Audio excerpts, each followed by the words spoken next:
The escalation of China-US confrontation is confirmed. Trump abandoned Ukraine, aiming to focus on China. The US military is preventing the PLA from using force to invade Taiwan has become its top priority. Hello, friends. Today is March 31st, 2025. Monday. Welcome to this episode of Inside View of China. We can see that the Sino-US game is deepening. Today, we will talk about the huge changes in the US government's policy towards China. But this change is not one-sided. This change is mutual. The US is changing. And China is changing. China is changing. So today, I will talk about the changes in the US, and tomorrow I will talk about China's changes. Today's talk is about this change combined with the leak of classified US military documents. Tomorrow, I will talk about some leaked confidential documents the changes reflected. A few days ago, during the live broadcast, I once revealed to you some sensitive information I have been exposed to seems to be more than when I worked in the government. To be honest, this is not empty talk. Mainly due to the absolute trust of some old friends in Lao Do, of course. I will not betray this trust. The mission is glorious and a great responsibility. To be honest, I have indeed obtained through various channels a batch or even multiple batches of including the Chinese Ministry of Foreign Affairs and the Central Military Commission, which contain a lot of Sino-US policy directions, strategic measures and other content. Some documents are mutually cross-referenced. Originally, for security reasons, didn't want to reveal the existence of these documents. But this matter is really of great significance. The international community's understanding of and logic is crucial, which is crucial for world security. So I can't publish the photos of these documents for now. I can't publish the full text of the documents' numbers and dates. But I can combine these documents to talk about macroscopically the CCP's current China-US relations and China's political and military relations with Western countries, some important strategies for military relations. Here's about the future international situation, even some important messages for world security. So what I said is not groundless. Are all real top-secret documents within China? Which are top-secret documents? On the US side, the New York Times leaked classified documents from the US. Department of Defense, as for doing, will be the Chinese New York Times tomorrow. We'll also disclose some documents to you. Today, let's talk about the US first. While the world is focusing on the Russia-Ukraine conflict, the Western camp is divided. While European countries are doing their best to deal with Russia, recently the PLA's armed aggression against Taiwan, the risk is keep rising. It's almost on the verge of breaking out. To be honest, everyone knows that this is indeed a good opportunity. The US is also highly nervous. We can see that US Secretary of Defense Hegseth is visiting Japan. He has repeatedly made tough remarks, and even once said that the US is ready to fight against the CCP. All these speeches are all intended to form a strong deterrent to the CCP, forcing the CCP not to act recklessly. According to the Washington Post, Secretary of Defense Hegseth recently signed an internal confidential guidance memo shows that the United States sees China as the so-called only threat at one pace, refers to the threat that needs to be dealt with closely, preventing the Chinese mainland from seizing Taiwan and strengthening the US homeland defense as its top priority. Attention, priority. To do so, it is willing to reduce its military in Europe, the Middle East and other places, and be prepared to accept the risks. And is prepared for it. Meanwhile, it requires European allies to take on more defense responsibilities. The threat from Russia is mainly the responsibility of Europe. This means that the China-US confrontation is escalating rapidly. The Trump administration publicly announced to abandon Ukraine, intending to focus on China, preventing the PLA from invading Taiwan by force, which has become their top priority. So does this mean that the US military want to clarify the use of force? Today, we will focus on discussing this issue. The leak of this important document from the US Department of Defense has undoubtedly sent a stronger signal. The US military is preparing to fully respond to China's, especially in the context of preventing the mainland from attacking Taiwan by force. For such a move, does it mean that the China-US confrontation is accelerating? Is the US military's attitude towards Taiwan defense clearer? I think the answer is yes. Behind this reflects a highly offensive set of global strategic considerations. Let's take a look. The US military document says the only step threat is the new strategic focus of the US. The only strategic threat of pace. Many people don't understand this term. This statement revealing America's high vigilance against China's rise as early as the end of Trump's first term, the US Department of Defense proposed to shift the strategic focus to the Indo-Pacific region to deal with the so-called Chinese challenge. Now, in 2025, Trump is back in power, seems to go further. First, he wants to fully prevent the mainland from using force on Taiwan. Second, it will shift the security responsibilities in Europe, leave more to European and regional allies to bear. The Middle East is mainly handed over to Israel. Third, it will focus on to strengthen the US's domestic defense. This means that the US is conducting a strategic retreat. The new US administration believes that the security of the United States is facing unprecedented threats. In the 21st century, the traditional strategic thinking of keeping enemies out seems to be far from enough. In the past few years, the US and Europe have invested heavily in the conflict. They not only used military equipment for assistance, but also provided huge diplomatic and economic support. However, during the election, Trump repeatedly criticized the US for spending too much money in Europe, but ignored more threatening opponents. The internal memo exposed no equivalent to refining this criticism into an official strategy. The US no longer sees dealing with Russia as the most urgent military deployment task globally, but to free up its hands to focus on the Indo-Pacific region, aiming at China. So here's a question to discuss. Is the United States going to give up on Ukraine? The issue of Trump's thought. If the US is becoming indifferent to Ukraine and ask Europe to take on more defense responsibilities, this is just a superficial policy adjustment. The deeper meaning is that the Trump administration is unwilling to consuming US military spending and military power, but rather focus on the Asia-Pacific region to contain China. Under this trade-off, the importance of Ukraine to the Trump administration has been greatly weakened. The risk of this attitude change is that if the US really withdraws from the Ukraine issue or reduce the intensity, it will be difficult for Europe to bear the pressure of Russia alone. It will not be easy. If the European Union and the major NATO countries can't keep up and the Russia-Ukraine conflict fails to end soon, then the security landscape in Eastern Europe will become more complex. It may fall into a long and even a war of attrition that will drag down the European economy.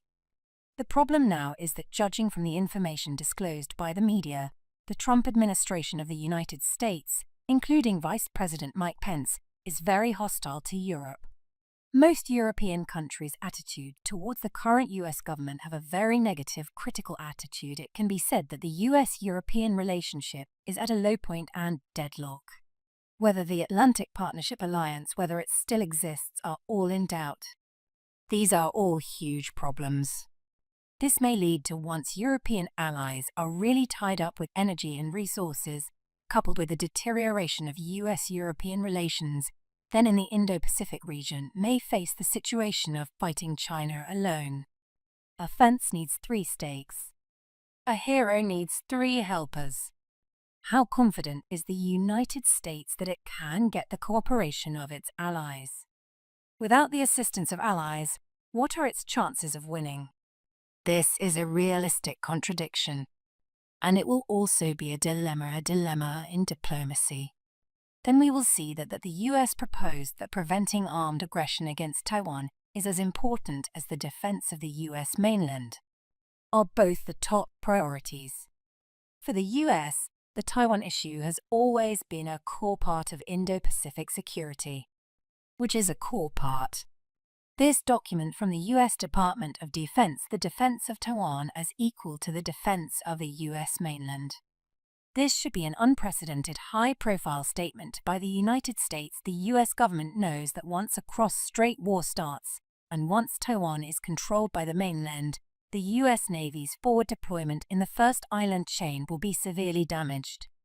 The question of whether to exercise dominance in the Western Pacific in this context, whether it is Biden administration's vague commitment or the Trump administration's high-profile shift, reflects the US's growing tendency is increasingly inclined to clarity. It is no longer as ambiguous. It means that if the mainland uses force, the US will definitely help. Of course, this does not mean the US will immediately confront the mainland head-on and go to war. The so-called clarification is more about deterrence. It hopes to use a clear military intervention stance to discourage the mainland from sending troops. However, this threat strategy itself carries a very high degree of danger. If the Chinese mainland judges that the US's attitude is just bluffing, Trump is a coward and dare not fight, or think you've already done it, prepared for a direct confrontation with the US military, then the possibility of conflict breaking out in the Taiwan Strait will rise rapidly. At present, the worst-case scenario is emerging. The accelerated escalation of China-US confrontation, the consequences and prospects are also very complex. I think the first point is the issue of regional allies' alignment. The US military's focus on the Indo-Pacific will force allies in regions such as Japan, South Korea, and Australia further consolidate the front against China. The Taiwan issue will be pushed to the forefront. If the US takes actions to protect Taiwan, or a tough stance, it will necessarily provide support and even cooperation, whether in politics, military, economy, or diplomacy, or require the cooperation of allies. The Afghanistan war is inseparable from the cooperation of allies. This will stimulate China-US diplomatic and military will be highly intensified. The new US administration has been asking Japan to increase its military budget. The Japanese government has a tough attitude and is extremely reluctant, but they are afraid that they have to do it. It must be done. It's a must. In the past 80 years, Japan has a lot of debt in terms of national defense. Japan, maybe more than any other country, needs to modernize its military as soon as possible, and the goal of building a strong military, because its security situation has deteriorated sharply. But we can clearly see that the Japanese government discontent with some policies of the new US government, and even disgust. These are directly reflected in the Japanese government's public statement against US coercion. The Japanese government's attitude is very clear. The defense budget will be increased by myself, but not because of your coercion. The second aspect is the issue of economic decoupling and technological confrontation. The escalation of military confrontation, it will inevitably strengthen the technological and economic wars. From chip control to financial system decoupling will be further extended. As the US justifies national security, continuously expand the export ban on China, China will also strengthen the substitution of the dependence on the US. It is foreseeable that the US has imposed chip sanctions on China will be further strengthened. The comprehensive competition between the two economies will further tear the global industrial chain apart. This will not only have a profound impact on both countries, but also have a serious impact on the world economy. Thirdly, it's about the reshaping of the global order. When the US focuses on the Indo-Pacific, it not only means that Europe may lose the US or the absolute support of a call to action, but also means the global security strategy pattern will undergo profound changes. If there is a large-scale conflict in the Indo-Pacific, the international order will present a more serious instability than the Russian-Ukrainian conflict. It may also force more neutral countries to accelerate choosing sides, or even trigger new global military alliances or economic camps. For these situations, my personal opinion, is that from a series of actions of the Trump administration, we can see that the US's strategic positioning towards China is becoming increasingly clear and tough. China as the number one challenger to America's global hegemony in this context, sacrificing Ukraine and ease pressure on Russia. This is a temporary solution for the US. Let European countries bear the defense of Russia to save American resources to confront China in the Pacific region. The attitude towards the Taiwan issue is becoming clearer and tougher. It reflects that the US's main direction has become very clear. Preventing the Chinese mainland from unifying Taiwan by force has become Washington's primary goal. However, such approach is actually highly dangerous. The Taiwan issue is a core interest for the Chinese mainland, but a strategic pivot for the US. If both sides move closer, and even cross the red line, then both sides' patience and room for game will be squeezed without a way out. The chance of accidental firing will increase sharply. Then once a military conflict breaks out between China and the United States in the Taiwan Strait, its consequences will not be limited to the Taiwan Strait, but may evolve into a global military crisis, economic chaos, and even trigger a crisis on the scale of World War III. In the past few decades, the China-US relationship has experienced several frictions. It has maintained a certain balance and cooperation framework, the so-called fighting without breaking. Now, with the changes in the domestic and foreign environment of the US, Trump and his staff have continuously intensified their hostility and used the label of the only pace threat to strengthen domestic consensus. The confrontation between China and the US is indeed accelerating. If all parties fail to find a way to seek a manageable crisis and effective mechanisms, so the risk of future conflict is certainly going to get higher. In short, the US is shifting its focus from Europe to Indo-Pacific. Actually reveals a dangerous signal. He would rather let the conflict in Ukraine drag on in Europe, but also to showdown with China in Asia. This is essential for world security, economic stability, and international order is not a good sign. For China, also needs to take precautions.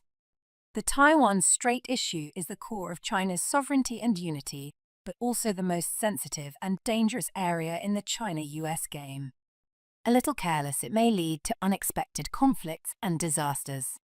Finally, I want to say that the Sino-US confrontation has reached this point, whether it's geopolitics or domestic politics, have all been fueling the conflict. The Trump administration's abandonment of Ukraine and fully protecting Taiwan has undoubtedly made the situation in the Taiwan Strait more tense. Behind the called first priority is the comprehensive containment of the United States in the Asia-Pacific region. China's strategic thoughts have implications for both sides and the world. It means a deeper division and huge risks of conflict. It can be said that a new international game has begun, and the future direction it will largely depend on how China and the United States manage Taiwan Strait risks will be determined. After all, if this most sensitive string were to break, the result will only be a full-scale shock. What both sides need is rational cooling and diplomatic negotiation rather than a headlong charge in the tense situation, ultimately leading to an irreversible hot war disaster. Okay, friends, our program today is over here. Welcome friends to help like, follow, and join membership. Your support is very important to me. It's very important to our channel, this little sound. It can make everyone interact more. This YouTube algorithm that was able to make my show recommend this column more. Thank you for your support. See you at the same time tomorrow.